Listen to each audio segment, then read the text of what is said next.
Magandang araw po, welcome po sa aking channel, Nov9 TV. Patalasasan po, meron po ba kayong mga properties na napapabayaan or non-performing assets?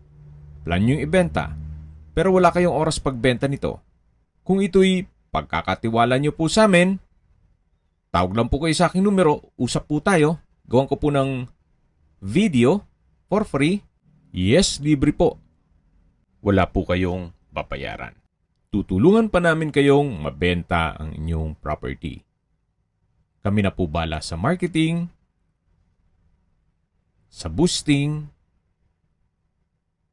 pati po sa paid advertisements, even sa tripping. Hindi na po kayo mapapagod sa pag-entertain ng mga buyers. Kami na po bala sa lahat. Tawag lang po kayo. Nandito po tayo ngayon sa Los Baños, Laguna kung saan meron po tayong bagong video presentation. Isang hot spring private resort or pwede rin pong rest house na may swimming pool. May lot area po ito na 480 square meters. At ang floor area naman ay 573 square meters more or less. Meron po itong master bedroom na may full bathroom na may access sa balcony, at ang second bedroom naman ay meron din pong full bathroom.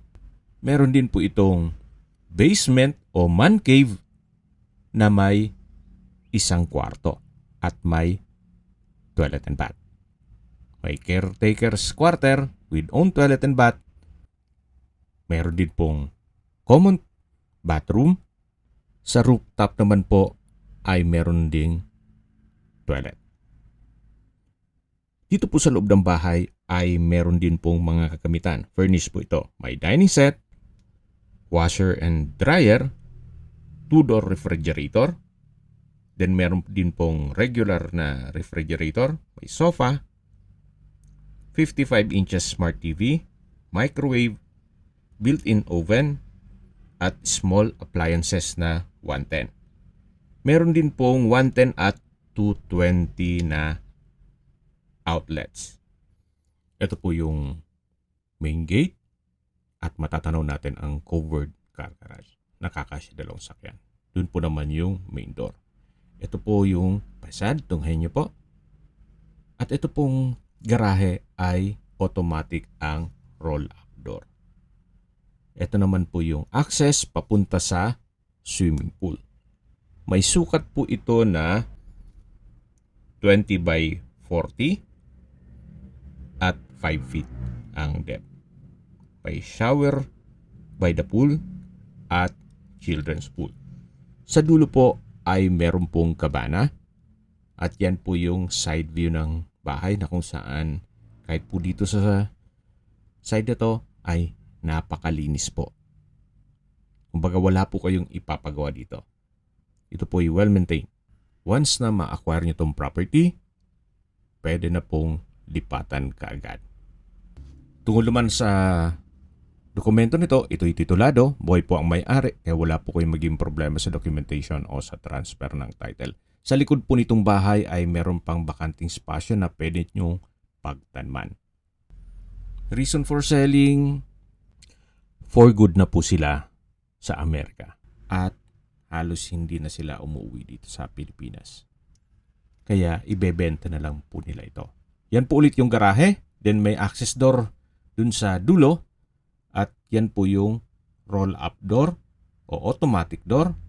Ang switch po dito sa gilid sa may breaker. Yan po ulit yung main gate, secondary gate, at dito naman po may 3 steps na papunta dito sa main door. May glass panel at naka-solid wood door. Welcome po dito sa bahay ni Ma'am at Sir. Yan po, napakalinis po. At yan po yung hagdan o stairs. Ito'y disenyo parang mini mansion. Dito po yung living area o salas. At matatanaw natin yung dining area at formal kitchen. Dito naman po ay may family area na kung saan may access po ito papunta sa swimming pool. Yan pong sofa set ay libre na at meron din pong ceiling fan.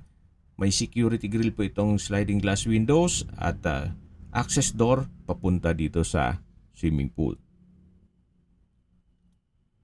Dito naman po sa kabilang side ay yung access door papunta sa garahe. Yung covered na garage na may roll-up automatic door. Balik po ulit tayo dito sa loob. Mula po dito matatanaw naman natin yung dining area na meron pong wooden dining set at meron din pong two-door refrigerator na kung saan kasama na po yan.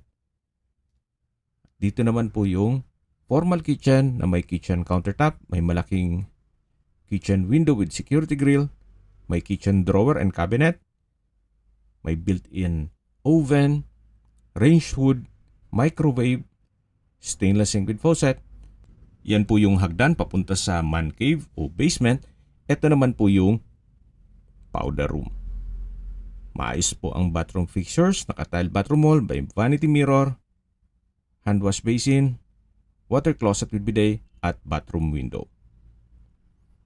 Yan naman po yung access door na papunta sa likod ng bahay na kung saan meron pa pong bakanting lote na pwede nyong pagtanman. Ito po yung concrete fence. At balik po tayo dito sa loob. Yan po yung living area. At ito naman po yung hagdan. Bababa po tayo para check natin yung basement o man cave. Ito pong man cave ay malaki din ang espasyo. Meron pong mga double deck, naka-tile flooring, pulido ang pagkapintura ng ceiling at wall, may bar counter, may high chair, may display cabinet, o wine rack, at sa lower part naman, meron din pong cabinet. May wooden shelves at sa dulo po ay may stainless sink with faucet. Ito naman po yung storage. Nakalock po siya, hindi natin ma-check. Yan po yung stainless sink with faucet. Upon tripping po, request tayo. Mabubuksan po natin yan. Ito po yung bar counter at meron pong mga wooden shelves. Yan naman po yung stock room. May mga personal na gamit si owner kaya nakalock. At malaki pa pong spasyo dito na nilagyan nila ng bed frame na kung saan kung meron kayong mga guest, pwede po silang matulog dito. At meron ding kitchen countertop. May wall-mounted kitchen cabinet at may storage ng kitchen utensils.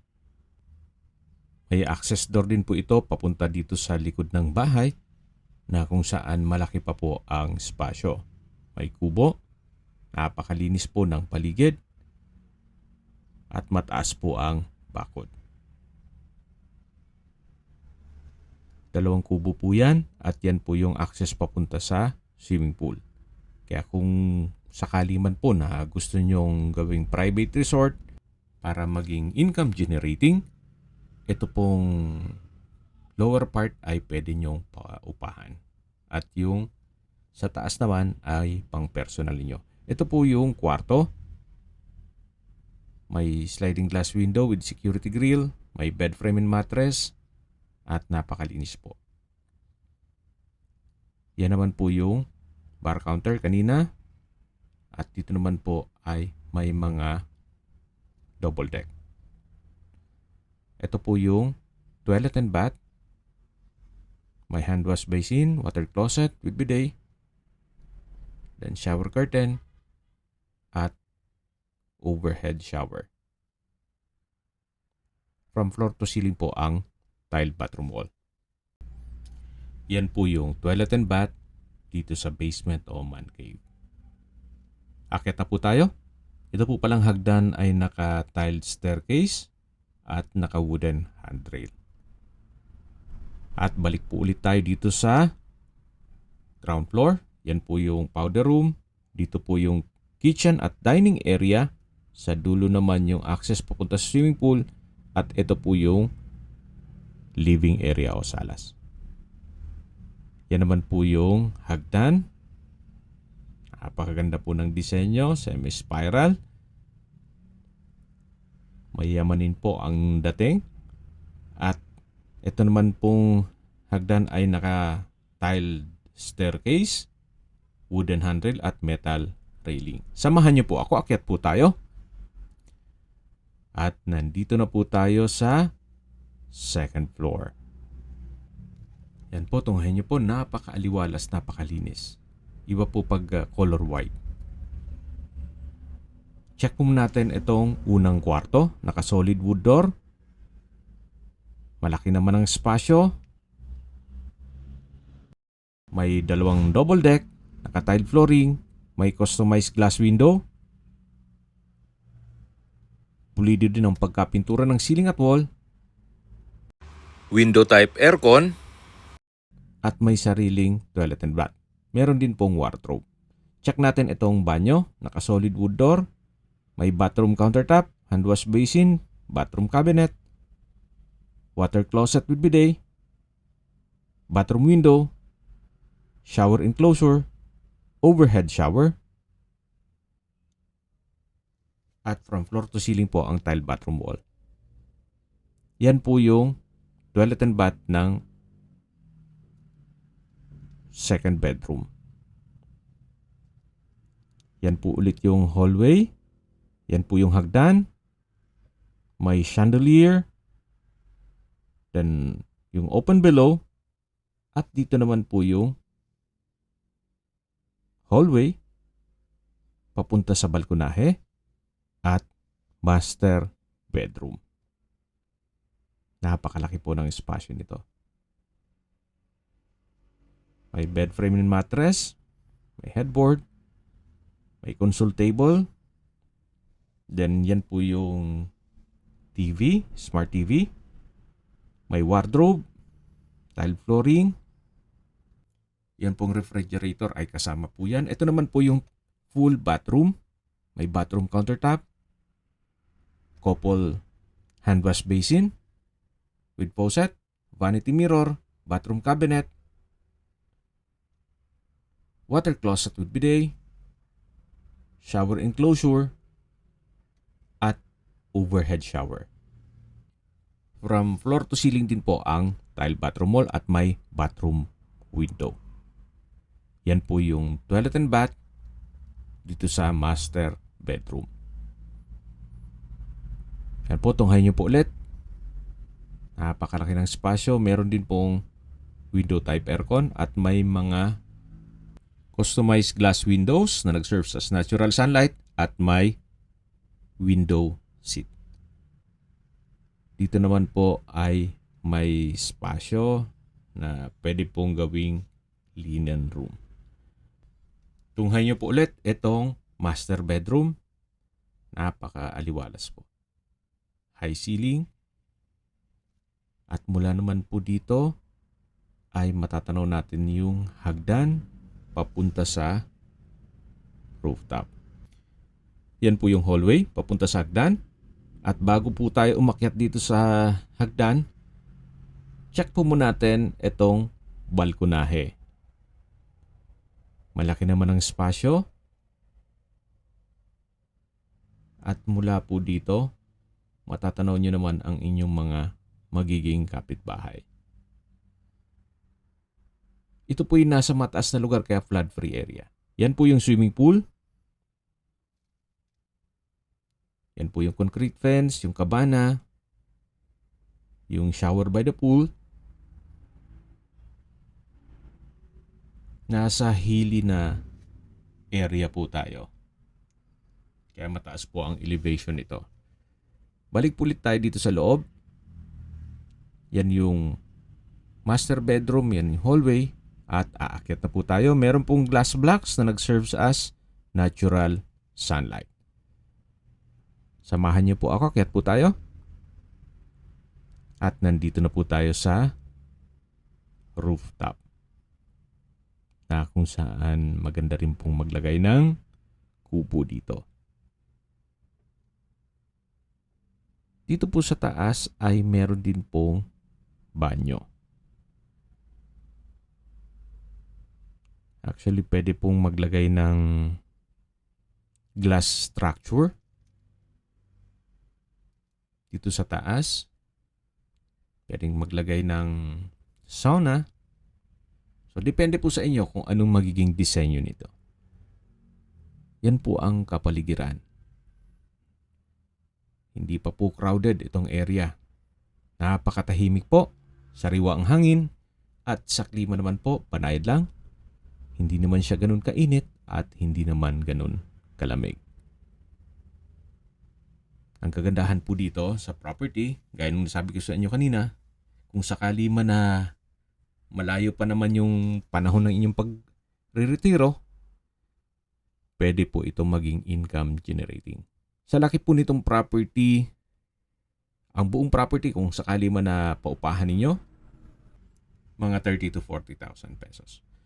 Yan po, may overlooking view ng lake mula dito sa rooftop. At kung sakali man po na gusto nyo may privacy, ito pong first floor at second floor, pwede nyo pong isarado. Then yung lower part na lang o basement ang paupahan nyo na lang. O gawin yung private resort. Para kahit papano, yung gastos nyo sa maintenance, dun naman gagaling. At habang nagdilibot po tayo, pag-usapan na natin ang distance, location at travel time. Mula po sa Calamba Los Baños Boundary Arc, ito po yung napakalapit lang sa Pansol, kung saan marami pong mga private resort. 2.6 kilometers lang po ang distance at ang travel time is 5 minutes. Mula naman po sa UPLB o University of the Philippines, Los Baños, ang distance is 4.5 kilometers at ang travel time is 17 minutes. Kaya kung meron po kayong estudyante sa UPLB, double purpose na po. May tirahan na sila at meron pang pwedeng maging negosyo ang private resort. At mula naman po sa Los Baños Doctors Hospital, ang distance is 4 kilometers at ang travel time is 16 minutes. Malapit din po ito sa Health Serve Los Baños Medical Center, na kung saan yan po yung lagi kong binabanggit sa inyo na dapat nyo i-consider sa paghanap ng property ay yung meron pong malapit na hospital. Hindi ko naman po sinasabing sakitin kayo. Yan naman po for emergency purpose lang naman. At mula naman po sa Los Baños Public Market at iba pang mga business establishments, ang distance is 1.4 kilometers at ang travel time is 4 minutes. Mula naman po sa Turbina, Calamba, ang distance is 12.9 kilometers at ang travel time is 23 minutes.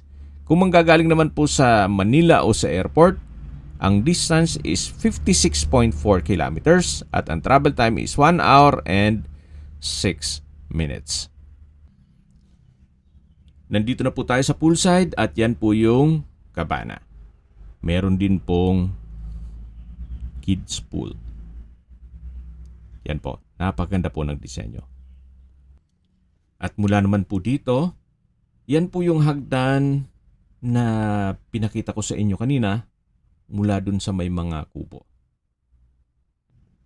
At bababa po tayo, yan po yung sliding glass window ng isa sa mga kwarto.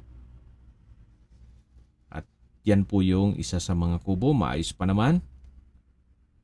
Yan po yung caretaker's quarter na kumpleto din po. Meron na rin pong sariling banyo. At doon naman po sa kabila yung pangalawang kubo. May mga ilang ornamental plants na naalagaan naman nila kaya maganda po ang setup nito. At yung concrete fence po ay napakataas, kaya safe na safe po kayo dito. Ito naman po yung hagdan na papunta naman doon sa second floor sa may kusina. At dito naman po yung papunta naman sa harapan ng bahay na kung saan pwede po itong maging service area. Na mayroon din pong countertop. Then may pocket garden, may hand wash basin, at yan po yung papunta sa main door at main gate. Okay, sa presyo na po tayo. Binebenta po ito ni owner sa halagang 21.8 million pesos. Para sa akin, fair deal na rin. Gawa ng malaki ang sukat ng lupa, 480 square meters. At yung bahay naman ay well-maintained. Maganda pong investment ito. Gawa ng possible na maging income generating. Kung may mga katanungan po kayo, tawag lang po kayo sa aking numero. At sa mga kababayan naman natin nasa ibang bansa, meron po akong WhatsApp, Viber, Telegram, at Signal. Same number lang po, 0917-316-3399. Sa mga nagtatanong naman po ng aming Facebook, meron po aming Facebook page na Nov9TV at Facebook Real Video. Meron din pong TikTok at Instagram. May ibang YouTube channel po kami, the Nov9TV channel, Nov9TV Listings, Nov9TV On The Spot, Nov9TV Updates, at Nov9TV House Rental. Sana po naibigyan nyo ang video presentation. Paki-like and subscribe na lang po sa aking channel para ma-update din po kayo sa aking future listings. Kung sakali po hanap nyo yung mas malaking sukat ng lupa, meron din po kami ibang listings na pwede nyong pagpilian. Huwag po kayong mag-atubiling tumawag sa amin. Then, let us know your budget para malaman namin kung anong property pwede naming ilog sa inyo. Sa lahat pong viewers, subscriber at nagtiwala po sa amin, salamat po sa suporta. Ingat po kayo lagi at yung pamilya. Maraming salamat po.